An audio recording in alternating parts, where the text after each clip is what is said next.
Now we're going to work on slipping or head movement. Slipping or moving your head is the foundation of the peekaboo boxing style, because taking defense and mixing it in with your offense, being an aggressive, entertaining fighter. So the first thing we want to do with the slip is you're going to start in your fighting stance.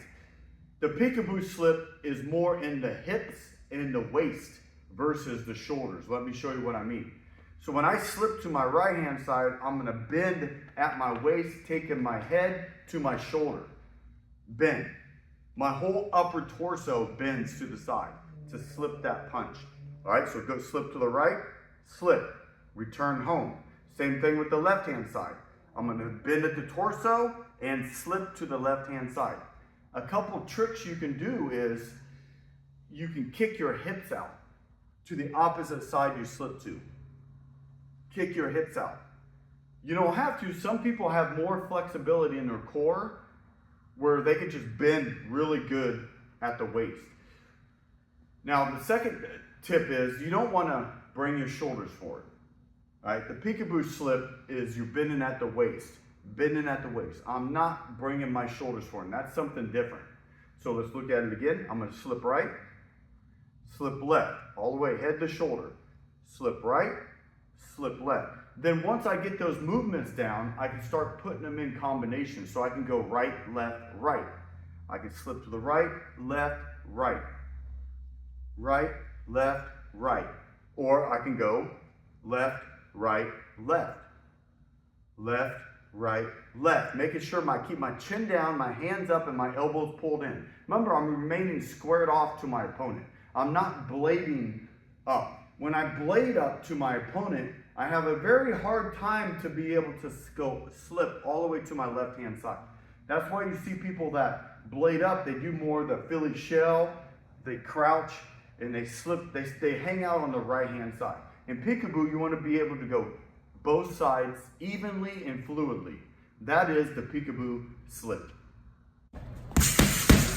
Continuing on with head movement, where I showed you how to be able to slip to both sides of your fighting stance. Now I'm going to show you the duck, or the bob, or the knee bend, whatever you want to call it. I call it the duck, but it incorporates a knee bend. So we're going to start there. So when you're in your fighting stance, what you're going to do is you're going to drop straight down. And you're going to sit down on a chair. And what you're going to do is you're going to pivot that rear foot as you drop down. So I'm in my stance. I'm going to drop, pivot that foot, kicking the heel out and down. I'm going to keep my head up. I'm bending the legs. I'm kicking the hips out and keeping my head up. I do hinge at the waist a little bit. So if you're a taller fighter, you might hinge a little bit more at the waist. So let me see at the side. You might hinge a little bit more. Okay? If you're a shorter fighter, you can bend your legs more. You don't need to hinge as much. Okay? My experience is I don't just keep my head up and I go my head up and down. I do hinge or crouch over a little bit when I do my knee bend. So again, in my fighting stance, I'm going to knee, kick the here, up, kick the heel out, up, down, up, down, up, down. Then once you get the duck down or the knee bend, you can start adding it in with your side-to-side head movement, your outside slips. So when I'm here, I can slip out, slip down, slip out, slip down. Now your slips can be used against any straight punches and sometimes against hooks. But that will be for another video. Next head movement we're going to work on is the weave. So when I'm in my fighting stance, remember I'm more squared off to my opponent. The weave is that circular motion where you're going to move your head in that U-shaped motion. So when I do the weave, I can go to the left-hand side or I can weave to the right-hand side.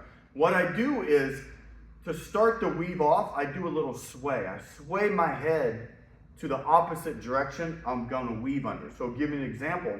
If I'm going to weave to the left-hand side, I'm going to sway my head, get my momentum going, and weave. I'm going to hinge at the back a little bit, but it's mainly I'm going to kick the hips out and bend the knees because I got to keep my head up to where I can see my opponent. So again, if I'm going to go to the left-hand side, I'm going to sway and weave. So it makes that small letter U. Then I can weave back the other direction. Okay, so again, I'm going to go left to right. I'm going to sway, weave, weave. Now I'm going to go right to left. So when I'm in my fighting stance, I'm going to sway to the left, weave right, weave left. So this is the double weave. So I sway and weave, and you can see it makes that fast, small letter U motion.